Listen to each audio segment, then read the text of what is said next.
আসসালামু আলাইকুম। আজকে একটা এসকরোলা 5 মডেলের গাড়ির কাজ করতেছি।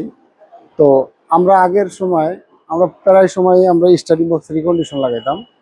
এখনকার সময় আইসা কারণ মডেল যত পুরানো হইব অত মালের ক্রাইসিসটা বেশি বাড়ে। যেমন 20 বছরের পুরাতন গাড়ির মাল আপনি দোলাইখাল গেলে ভালো মাল পাওয়াটা খুব টাফ ব্যাপার। তো আমরা সেই ক্ষেত্রে বলবো স্টার্টিং বক্সটা নতুন লাগানি ভালো এসকরোলার। তো প্রিমিও 10-15 বা একজিও গাড়িগুলো এরকম সময় আসে নাই এখনো, কেননা ওটা নতুন মডেলের গাড়ি, ওটার মাল অ্যাভেলেবেল পাওয়া যায়।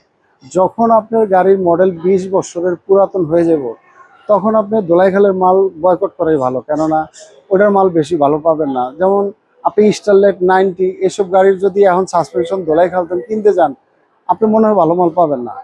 কিন্তু আপনি 2020 মডেলের একটা প্রিমিয় গাড়ির মাল কিনতে চান দোলাইখাল, 100% মাল পাবেন।